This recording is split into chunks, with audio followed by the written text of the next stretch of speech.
Assalamualaikum warahmatullahi wabarakatuh. Pemirsa, kembali lagi bersama saya Siva Maharani, tentunya masih di Halo Indonesia Televisi yang selalu memberikan berita secara terkini dan juga terpercaya. Berikut berita dari kami hari ini.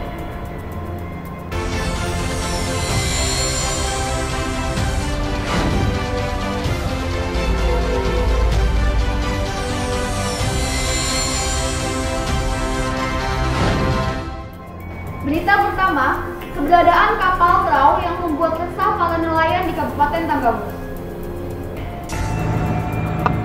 Nelayan Kabupaten Tanggamus resah. Pasalnya, kapal trau kerap dijumpai sedang mencari ikan di perairan Teluk Semaka. Menurut Sekretaris Himpunan Nelayan Seluruh Indonesia Kabupaten Tanggamus, Mastang, kapal trau terakhir terlihat masuk di perairan Teluk Semaka, tepatnya di Pedamaran Pematang Sawah pada Senin pagi sekitar pukul 7. Dirinya mencurigai bahwa kapal tersebut menangkap dengan jaring pukat harimau. Hal itu dikuatkan dengan laju kapal melambat yang artinya sedang menarik jaring. Dilanjutkan Mastang bahwa pihaknya saat itu tidak berani mendekati kapal yang diduga kapal trau, hal itu untuk menghindari bentrok antar nelayan. Masih kata Mastang bahwa saat Menteri Kelautan dan Perikanan Susi Pujiastuti menggunakan trau atau jaring pukat harimau dilarang karena dapat merusak ekosistem laut. Ia menambahkan kapal trau juga kerap ditemukan oleh para nelayan beroperasi di sekitar perairan Cukuh Balak. Atas hal itu, lanjutnya para nelayan sering melaporkan kejadian tersebut kepada pihak berwajib, akan tetapi belum ada tindakan apapun. Sementara dan Pos Airut, Bribka Sudarwanto mengatakan bahwa saat ini di era Menteri Kelautan dan Perikanan Edi Prabowo, bahwa nelayan yang menggunakan traul atau pukat harimau atau cantrang sudah tidak bisa ditangkap lagi. Aparat dalam hal ini sifatnya hanya memberikan pembinaan.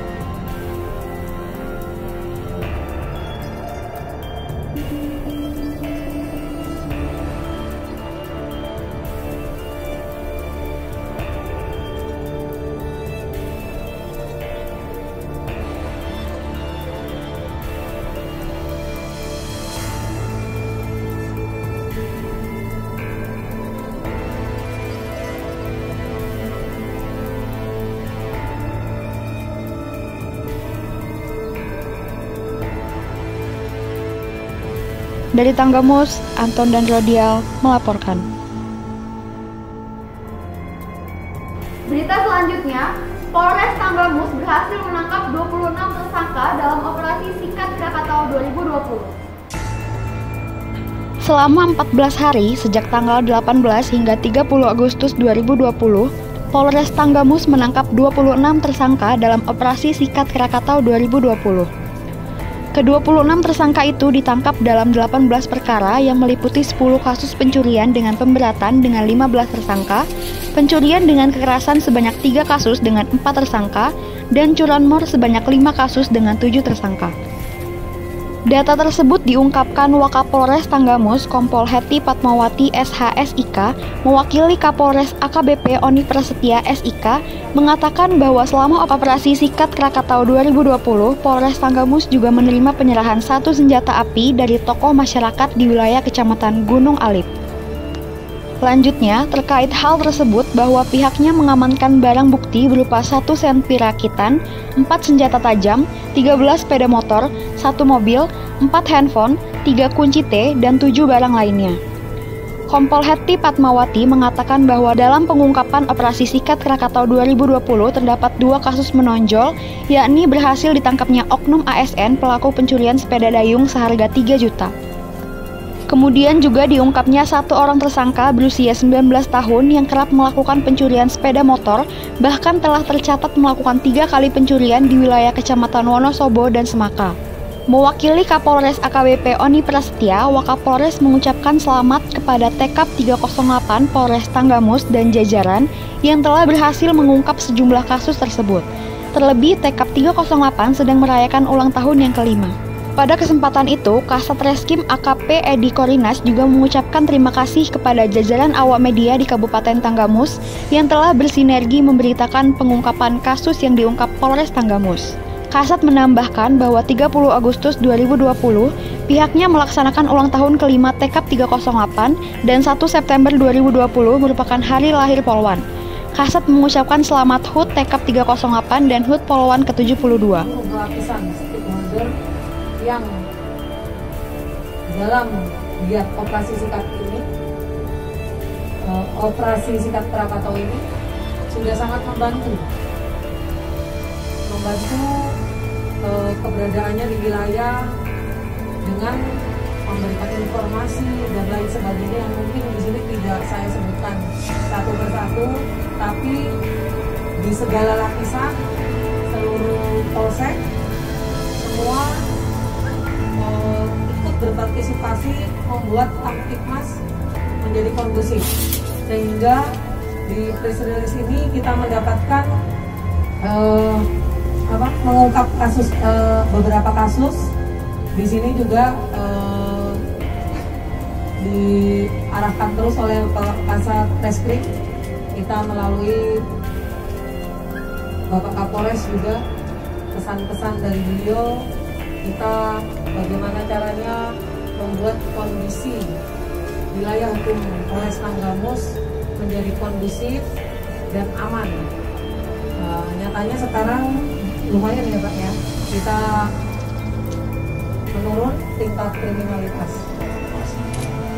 Dalam memberitakan kepada seluruh masyarakat khususnya di wilayah Tanggamus ini, setiap kali melakukan peningkatan kasus misalnya ini juga mengucapkan banyak terima kasih, sehingga kita bisa menjalin sinergitas dalam rangka meningkatkan dan membuat wilayah hukum Polres Tanggamus ini, Kabupaten Tanggamus ini berjalan aman, baik dan lancar.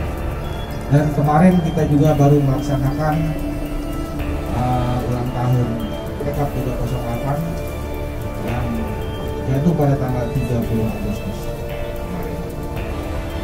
Dilanjutkan hari ini juga kebetulan ulang tahun dari polisi wanita Polisi. Kita ucapkan bersama terima kasih kepada Ibu Bapak Polres Tanggamus selaku Polan yang menjadi Bapak Polres yang bisa memimpin kita semua dan bisa bersinergi dengan kita semua. Dari Tanggamus, Anton dan Rodial melaporkan. Berita terakhir, pelantikan Ketua PK KNPI Kecamatan Langkapura yang dilantik langsung oleh Ketua DPD KNPI Kota Bandar Lampung. Pemuda merupakan penerus dan perubahan bangsa. Tanpa pemuda, suatu bangsa dan negara tidak akan maju. KNPI merupakan salah satu wadah organisasi bagi para pemuda yang ada di Indonesia untuk menyalurkan aspirasi yang baik guna membangun dan memajukan bangsa ini.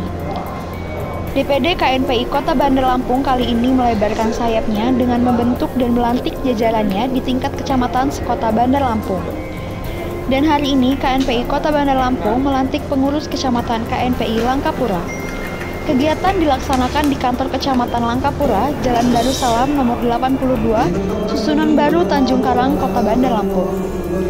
Iqbal Adriansyah selaku Ketua KNPI Kota Bandar Lampung secara langsung melantik kepengurusan PK KNPI Langkapura dengan Ketua Aryadi Citra Raditya beserta pengurus PK KNPI Langkapura. Berdasarkan pelantikan Dewan Pengurus Daerah Komite Nasional Pemuda Indonesia Kota Bandar Lampung yang berlangsung di Gedung Rimbawan pada tanggal 17 Februari 2020, maka dengan rahmat Tuhan Yang Maha Esa, kami atas nama Dewan Pengurus Daerah Komite Nasional Pemuda Indonesia Kota Bandar Lampung pada hari ini tanggal 30 Agustus 2020 menyatakan, melantik dan mengesahkan secara resmi susunan dan personalia pengurus Kecamatan Langkapura Komite Nasional Pemuda Indonesia masa bakti 2019-2020. Kibarkan panji pemuda Indonesia ini di seluruh wilayah Kecamatan Langkapura. Siap laksanakan.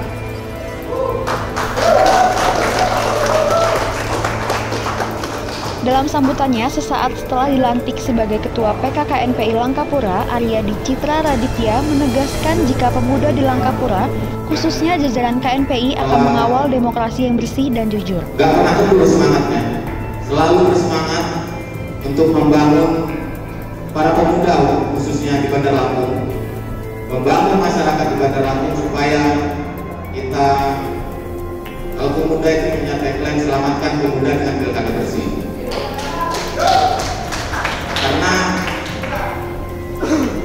pilkada tidak bersih, yang pemuda juga yang jadi korbannya. Jangan sampai kita jadi korban. Pada kesempatan yang sama, Ketua KNPI Kota Bandar Lampung, Iqbal Adriansyah, dalam sambutannya mengucapkan selamat kepada pengurus KNPI Langkapura yang baru saja terpilih.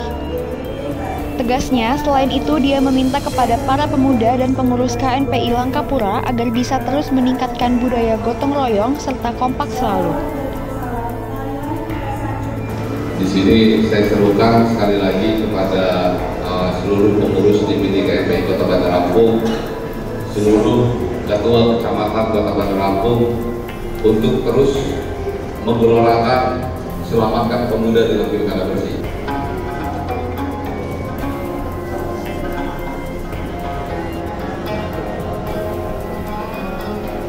Ya, jadi KNPI ini adalah muara dari sebuah rumah pemuda yang isinya dari berbagai kepentingan, berbagai warna pemuda-pemuda Kota Bandar Lampung, dan memiliki rumah di kantor KNPI yang kami sebut sekarang ini Rumah Pemuda. Dan kami memang kemarin-kemarin selalu mendengungkan Rumah Pemuda ini welcome untuk siapa saja. Welcome untuk siapa saja. Jadi udah ada beberapa kemarin yang sowan ke KNPI.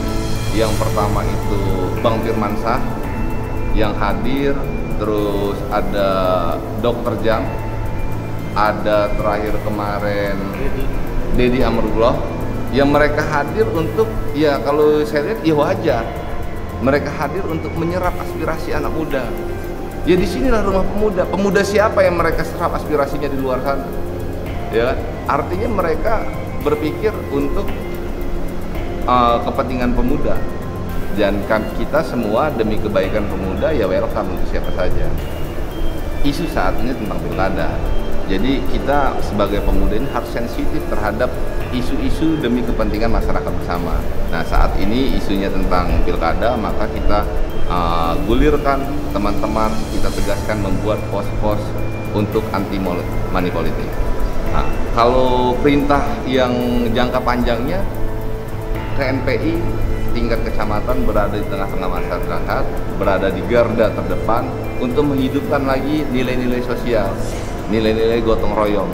Konsen kami di situ, menghidupkan lagi nilai-nilai budaya bangsa Indonesia yang sudah mulai luntur oleh zaman. Yang jelas hari ini hari bersejarah buat kami di sini di Langkapura, karena hampir saya belum pernah mendengar kalau ada pelantikan KNPI pengurus kecamatan. Saya hampir belum pernah dengar, makanya ini hari bersejarah mungkin bagi kami bahwa saat ini ada pelantikan KNPI pengurus kecamatan di Langkapura. Tentunya ya kami rasa bangga dan punya tanggung jawab, yang jelas. Punya tanggung jawab untuk membangun pemuda yang ada di Kecamatan Langkapura khususnya. Tadi dukungan siapa aja Bang, dari organisasi mana aja Bang tadi? Kalau tadi kami di sini ada dari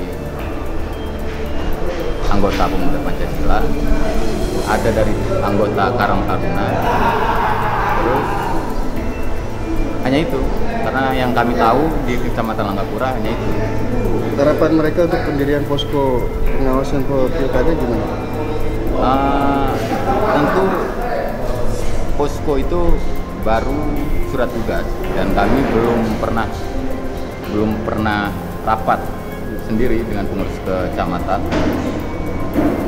Bagaimana bentuk posko itu yang akan kami buat nanti? Tapi nanti disiapkan. Nanti kami siapkan karena sesuai dengan tugas yang diberikan Ketua DPD Kota Bandar Lampung untuk membuat posko aduan dari money politik dan pelanggaran-pelanggaran politik lainnya.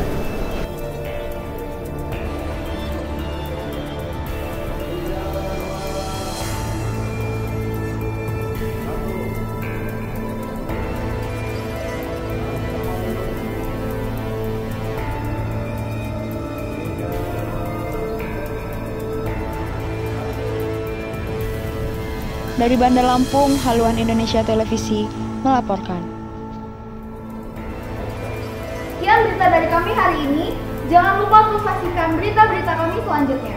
Saya Siva Maharani dan segenap kru yang bertugas pamit undur diri. Wassalamualaikum warahmatullahi wabarakatuh.